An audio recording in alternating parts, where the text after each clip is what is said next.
Halo Sobat Kompas TV Banjarmasin, senang sekali Anda kembali bersama kami di Jejak Digital Rabu 26 November 2025. Platform tempat kita membahas kabar-kabar penting dengan gaya yang santai tapi tetap informatif. Kita kembali dengan cerita-cerita yang gak cuma up to date, tapi juga bikin kita tergerak.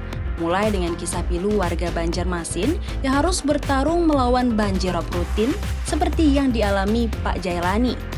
Kemudian kita akan bahas hilangnya 91 tiang bollard di Panglima Batur. Ini benar-benar aneh sih. Tapi nggak cuma yang serius, ada juga Urban Legend Castle yang naik layar film dan pameran epik dari maestro Misbah Tamrin. Mari kita bahas satu persatu. Yuk kita mulai telusuri jejak digitalnya.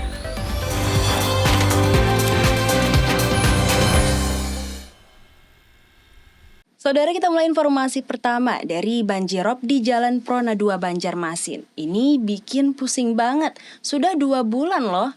Bayangin jalan itu satu-satunya akses ke pasar. Jadi mau beli kebutuhan dapur pun harus terabas genangan. Semoga ada solusi cepat biar aktivitas warga kembali normal. Sudah 2 bulan Jalan Prona 2 Banjarmasin, Kalimantan Selatan terendam banjirop yang nyatanya menyulitkan warga untuk beraktivitas. Bukan sekadar akses jalan pintas, jalan ini menjadi satu-satunya akses menuju Pasar Gawi Manuntung yang menjajakan sejumlah bahan kebutuhan dapur. Genangan membuat sejumlah warga bahkan mengaku kerepotan, terlebih saat ingin melakukan aktivitas jual beli. Warga berharap adanya peninggian jalan dan meminta pemerintah Kota Banjarmasin jangan abai, mengingat keluhan ini selalu disampaikan bertahun-tahun. Biar dataran yang agak rendah ini ditinggikan. Jangan hanya di kota aja yang di ini.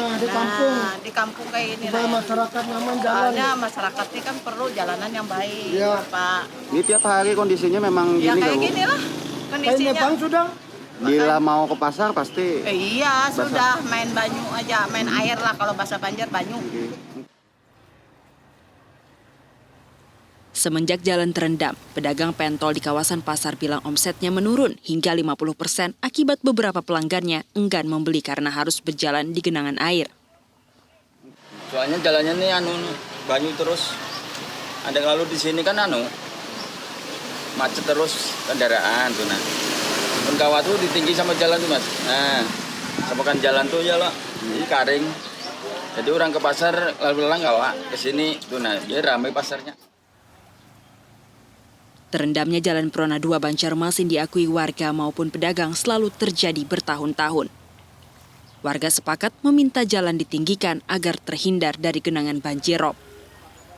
Arpawi, Kompas TV Banjarmasin, Kalimantan Selatan. Saudara, kita kenalan sama Pak Jailani. Nah, rumahnya di Prona 2 ini sudah jadi langganan banjir tahunan karena nggak ada biaya buat ninggiin rumah. Dia dan istrinya terpaksa angkat semua perabotan ke atas meja. Ini bukan sekadar banjir, tapi ini perjuangan hidup sehari-hari. Tak memiliki cukup uang untuk meninggikan rumah, Jailani nyatanya pasrah dengan kondisi rumahnya yang terendam banjirop. Berlokasi di Jalan Prona 2 Banjarmasin, banjirop di rumah kayu yang ditempati bersama sang istri sering terjadi menjelang akhir tahun sejak 2015 lalu. Akibatnya, rumah yang ditempati terlihat berantakan, mengingat perabotan rumah yang dimilikinya harus ditempatkan di atas meja. Belum musim pasang, ini banjir lah. Banjir. Ini sudah berapa lama nih? Mulai bulan 9 pasang.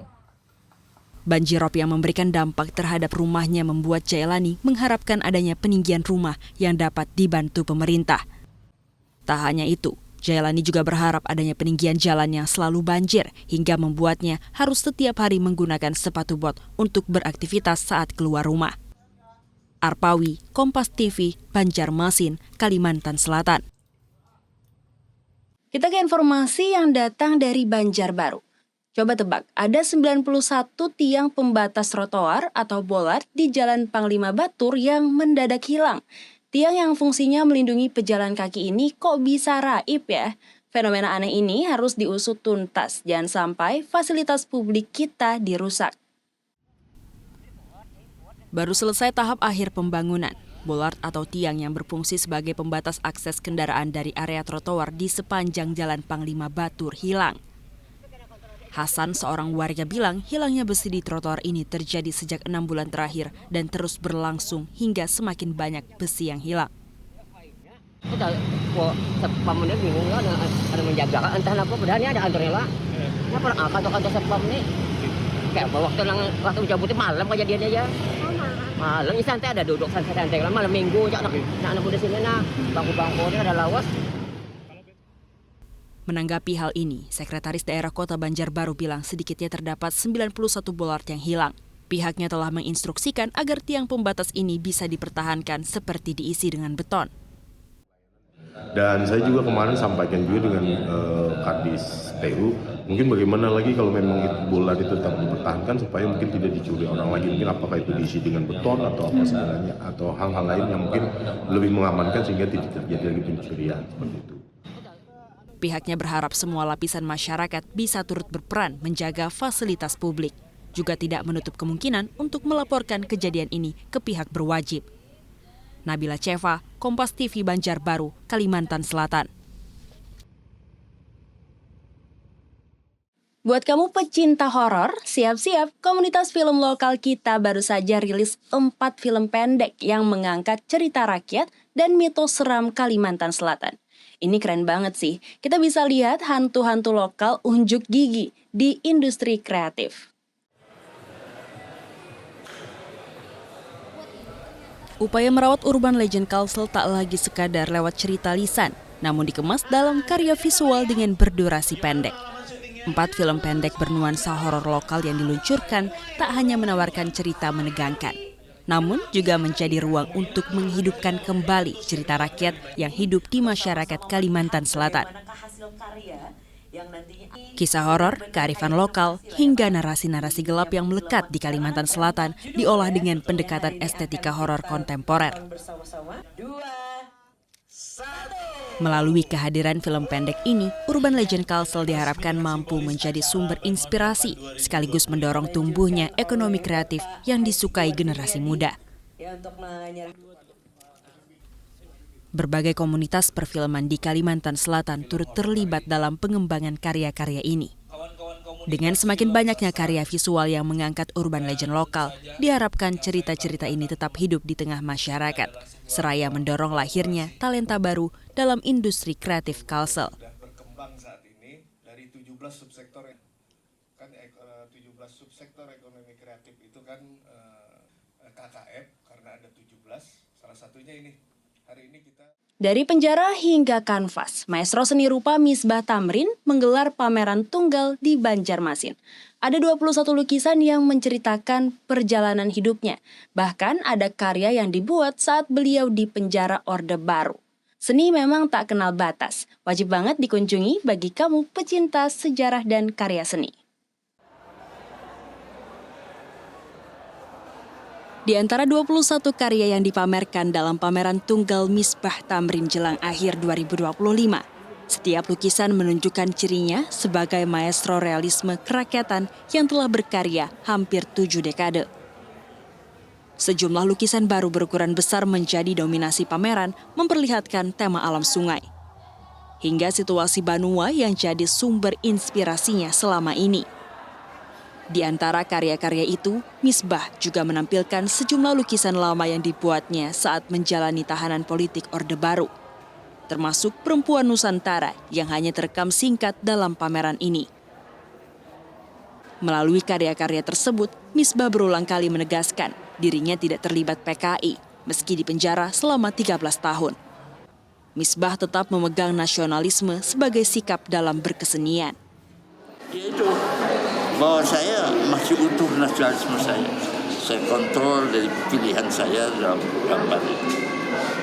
Dan orang lain juga bisa mengetahui, mengapresiasi terhadap apa yang terkandung dalam jiwa nasionalisme saya. Antusiasme pengunjung terlihat sepanjang pameran. Di antaranya, Naila yang menilai pameran ini menegaskan status Misbah sebagai maestro yang konsisten sejak muda.